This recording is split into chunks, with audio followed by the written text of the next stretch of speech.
저희 시험을 보면요. 굉장히 다양한 방사성 동위원소가 있는데 그 모든 행정들이 시험에 나오지 않습니다.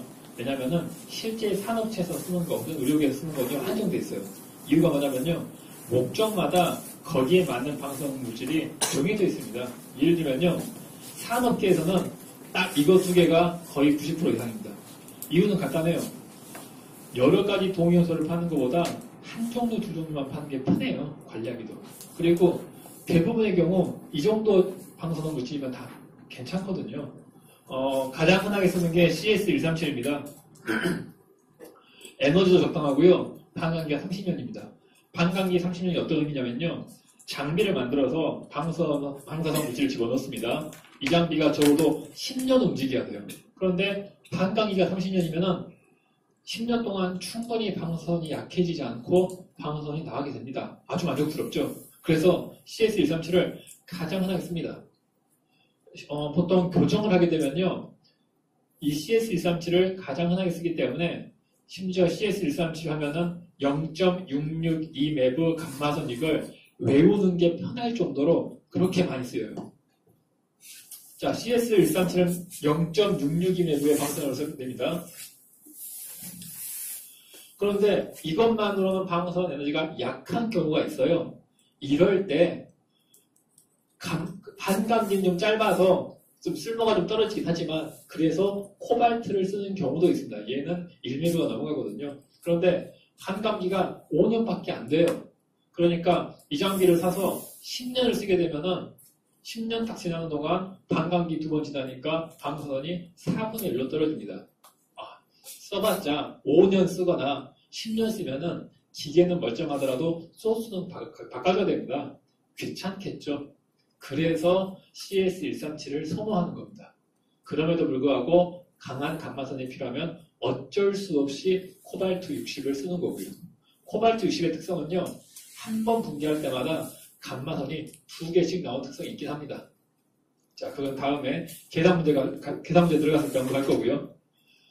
자, 이 위에 두 개는요. 반감기가 굉장히 긴 물질입니다. 첫 번째 C14, C14이라고 부르는데요. 반감기가 5,000년이 넘어갑니다. 탄소 연대 측정법 들어본 적 있죠? 그게 이걸 쓰는 겁니다. 제가 나무예요. 나무면요. 그 CO2를 흡수해가지고 산소를 만들죠. 이러다 보니까 제가 계속 CO2에서 탄소를 집어넣어서 제 몸에 탄소를 집어넣어요. 이렇게 되면은 공기 중에 있는 방사성 동위원소 탄소인 C14을 내 몸에 막 집어넣거든요. 내가 나무인데 내가 죽는 순간 난 더 이상 광합성을 하지 않습니다. CO2 흡수를 하지 않아요. 그러면 이제 지금까지 흡수했던 C14이 붕괴만 하겠죠. 점점 더 방사선이 낮아질 겁니다. 이 낮아진 정도로 내가 언제 죽었는지 평가를 하는 겁니다. 그게 탄소 연대 측정법이에요. 당연히 나무에만 적용되겠죠. 이때 쓰는 게 C14입니다. H3, 삼중수소라고 하는데요. 발전소에서 가장 방출되는 방사성 물질 중에 하나인데 얘가 왜 문제가 되느냐? 수소가요. 여러분 이 화학식은 다 알고 있죠. 물입니다. 어떻게 생겼냐면요. 산소 하나에 수소 2개가 붙어 있어요. 그런데 이 중 하나가 저 C14로 바뀌어버리면 얘는 방사선을 내는 물이 되는 겁니다. 어떻게 움직이느냐? 일반 물하고 똑같습니다. 수증기로도 되고요. 강 따라서 흘러가기도 하고요. 인간이 먹으면 똑같이 흡수되고요. 검출이나 분리해내는 게 불가능에 가깝습니다. 그래서 저게 노출되면 어려운 겁니다. 힘든 거예요. 그래서 관리를 철저히 하는 게 이 H3, 삼중수소입니다. 자, 그리고 또 하나 이슈되는 게 아이오다인 131인데요. 반감기가 3일입니다. 8일입니다. 8일 어떤 의미가 있지? 얘 특이한 게요. 인간의 몸에 들어가면은 갑상선에 많이 모입니다. 인간의 몸이 제가 100kg 되면요. 100kg의 갑상선은 불과 몇 10g에 불과한데 이 갑상선에 30%가 모이고요. 나머지 몸에 70%가 모입니다. 굉장히 농축되거든요. 그래서 갑상선 암 환자에 쓰입니다. 간단해요. 그냥 아이오다인을 먹으면은 알아서 갑상선에 아이오다인이 모여가지고 방사선을 쐬면서 암을 죽입니다. 간단하죠. 그래서 많이 쓰입니다. 반감기가 짧기 때문에 인간의 몸에 들어갔더라도 금방 나오고 또 치료 후에 사라지고 그리고 내 배설물을 모아서 8개밖에 안 되기 때문에 한 80일 지나면은 방사선도 없어질 거고요. 이런 목적으로 쓰는 게 아이오다인 131입니다. 요즘 이슈되는 건 라돈 220인데요. 반감기가 중요한 게 아니라 얘는 이게 시험 나온 적이 있어요. 다른 물질은 다 농도할 때 베크렐 단위를 써요.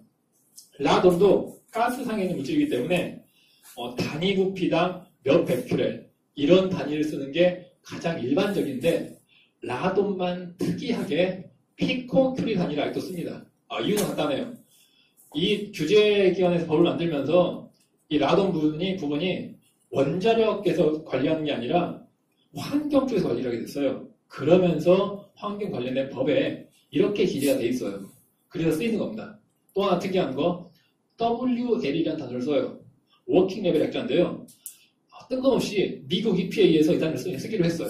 자기들이 쓰는 겁니다. 거기서만 써요. 그래서 그냥 쓰입니다. 문제 나온 적이 있습니다. 다음 중 라돈의 농도를 표시한 단위가 아닌 것은 나온 적이 있습니다. 자, 그래서 이걸 한번 알아두고요. 자, 또 하나. 지금까지 반감기 얘기를 하다가 아까 문제에서 유효 반감기 개념을 얘기한 적이 있었는데요. 제가 방사선 동위원소를 먹었습니다. 이 동위원소는 자체 붕괴에 의해 없어지기도 하지만 제 소변, 대변, 땀, 호흡을 통해서 바깥으로 빠져나갑니다. 배설되죠. 이것까지 고려해야 내가 진짜로 받는 방사선이 결정되잖아요. 이 두 가지를 동시에 고려하는 게 유효 반감기입니다. 개념은요. 물리적으로 없어지는 반감기와 생물학적 신진대사에 의한 반감기를 합쳐준다는 개념인데요. 그 반감기 합치는 공식이 이겁니다. 못 외우겠죠? 이거 외우지 말고요.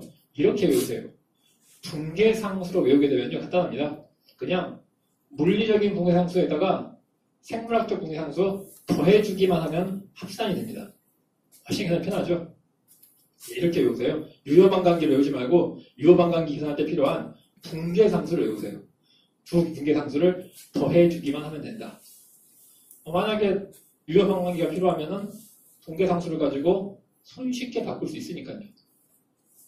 또 하나, 생물학적 반감기하고 물리적 반감기를 비교했는데요.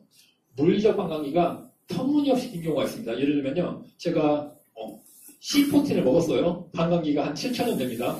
반면에 C14를 제가 먹으면은 한 생물학적으로 한 일주일에 절반씩 떨어집니다. 그러면은 굳이 이 반감기를 고려할 필요가 없잖아요.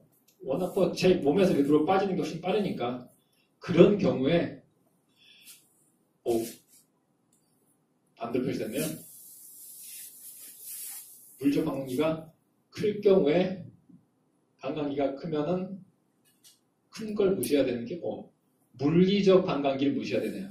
반대로 적어놨네요. 생물학적 반감기가 예를 들면은 하루입니다. 물리적 반감기가 1년이에요. 그러면은 생물학적 반감기만으로 계산이 충분하기 때문에 물리학적 반감기를 무시해야 되네요. 물론 계산할 때 이렇게 계산해도 됩니다.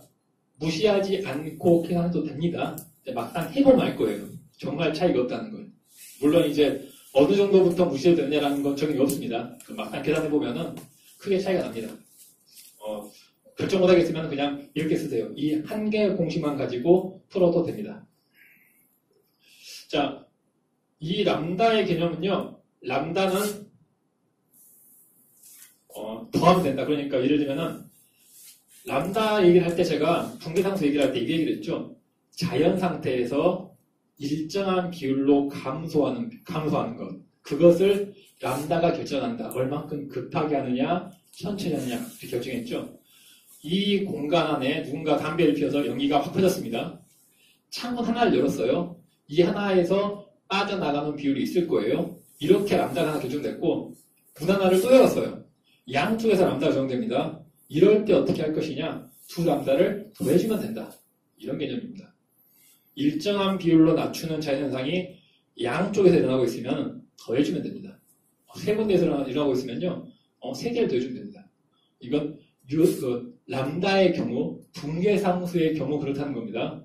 반감기는 아니에요. 얘는 이렇게 복잡한 식을 써야 됩니다. 그래서 이렇게 접근을 하세요. 이렇게 람다를 더하는 게 어떤 사례가 있냐? 첫 번째, 차폐할 때 차폐체를 2개 쓰는 것. 사실 이거 이제 뒤에서 다른 개념을 볼 건데요. 자연 상태에서 절반으로 줄어드는 개념. 방사선이 나가다가 차폐체에 부딪힙니다. 그러면은 얘도 차폐체에 부딪히면은 방사선이 빼기 1 하고 되는 게 아니라 3분의 1, 2분의 1 이렇게 확률적으로, 그러니까 비율로 줄어듭니다. 그러면은 예를 들면은 3분의 1로 줄어드는 벽 하나 통과하고요. 두 번째 벽 3분의 1로 통과하는 벽 하나 통과하게 되면은 3분의 1, 3분의 1에서 9분의 1로 줄어들게 되어 있습니다. 아까 얘기한 반감기 개념과 차폐의 반가치 개념은요, 완전히 똑같은 겁니다. 왜냐하면 일정한 비율로 감소하는 자연현상이기 때문에. 그럴 경우에 첫 번째 차폐체의 차폐상수, 두 번째 차폐체의 차폐상수 더해주면 됩니다. 뒤에 다시 다룰 겁니다. 그런 경우, 좀 전에 예를 들었던 실려환기가 2개 이상인 경우, 이렇게 뭔가 자연적으로 감소하는 게 2개 이상 있으면 더해주면 됩니다. 붕괴상수를 더해주면 됩니다.